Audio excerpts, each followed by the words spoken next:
Bismillahirrahmanirrahim. Start with the name of Allah, who is the most beneficent and the most merciful. Assalamu alaikum, dear students. How are you all? Hope you'll be Helen Hardy. This is Safia Abdo, your botany teacher from Hira Public Higher Secondary School, Sakkar, back with another video lecture. Well, students, recall your memory. In our previous lecture, we have discussed homeostasis and its aspects. We have also done osmoregulation in plants. Now, in this video, we are going to learn excretion in plants and thermoregulation in plants. Let's begin. Excretion. Living organisms sustain life best in certain life processes. These life processes help to regulate their daily activities. Excretion is one among them. The metabolism takes place in the cells of living organisms, resulting in both useful and toxic products. The accumulation of toxins may harm the organisms. Thus, the living organisms remove all these metabolic wastes from their body. This process is called excretion. So, excretion is the aspect of homeostasis. It refers to the process of removal of metabolic wastes. Excess substances such as salt, water, and toxic substances such as drugs from the body. We can say excretion is the process of removal of nitrogenous metabolic wastes from the body of an organisms. Different organisms follow different modes of excretion. Let's have a glance at excretion in plants. Organisms like animals have an advanced and specialized system for excretion, but plants lack a well-developed excretory system like animals. They do not have special organ for excretion. So, excretion in plants is not so complex. Excretion in plants does not pose serious problem, because the rate of catabolic processes is much less than the animals of same weight or mass. So metabolism wastes accumulate more slowly. Moreover, waste products of catabolism are used by green plants in their anabolic processes. Green plants do not excrete nitrogenous wastes, and they recycle breakdown products of nitrogen metabolism. The metabolism of plants is mostly carbohydrate based, and its end product, carbon dioxide and water, are far less harmful than the nitrogenous wastes of animals.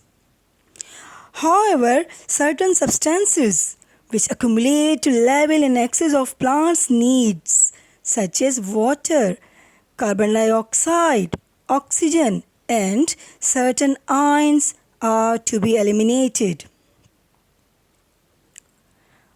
Plants produce two gaseous waste products: oxygen during photosynthesis and carbon dioxide during respiration. Excretion of gaseous wastes in plants takes place through stomata in leaves. Oxygen released during photosynthesis is used for respiration, while carbon dioxide released during respiration is used for photosynthesis. Excess of water is also excreted from the plant body through the stomatal pore and from the surface of fruits and stems. This process of elimination of water is called transpiration. Some land plants exude water from points called hydatodes found at the margin and tips of leaves. This loss of water in liquid form is known as guttation. It is common in plants growing in tropical rainforests where rate of absorption is higher due to high rainfall and rate of transpiration is much low due to high humidity. Other than gaseous wastes, metabolism in plants also generates organic byproducts. These wastes are stored in different parts. The gum, oil, latex, resin, etc. are some waste products stored in some plants' parts,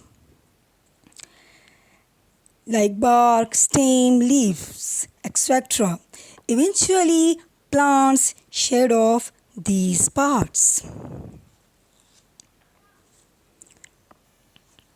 The oil produced from eucalyptus, orange, jasmine, latex from the papaya tree, rubber tree, and gum from acacia are different forms of stored waste products.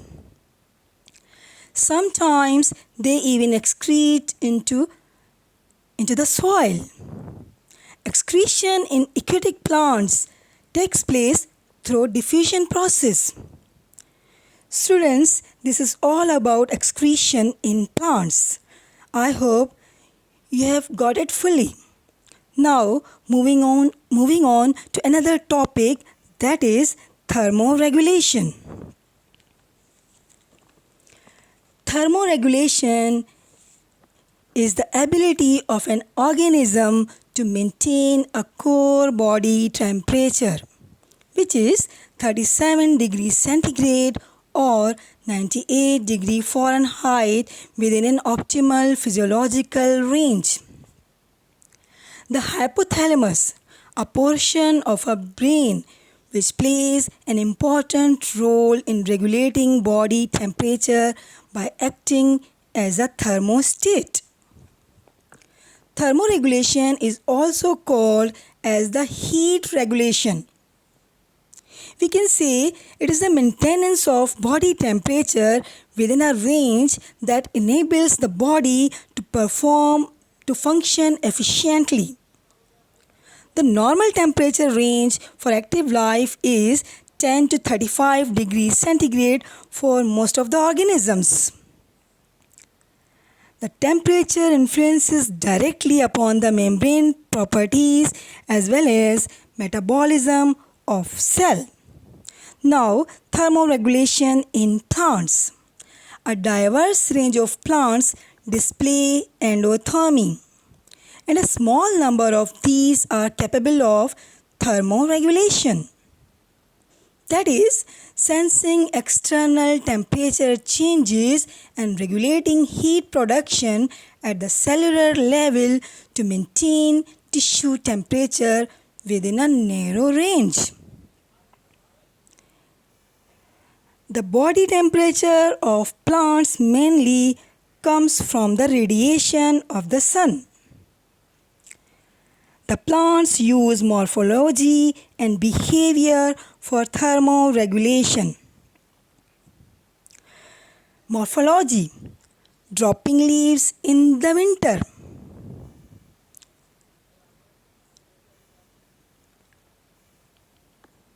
Alpine plants lay low and pack together to preserve heat. Desert plants have open growth form and small leaves to encourage air movement. Now, behavior. Transpiration is higher when the temperature is high and the sunlight is strong. Water vapors remove excessive heat. Now, adaptation to low and high temperature.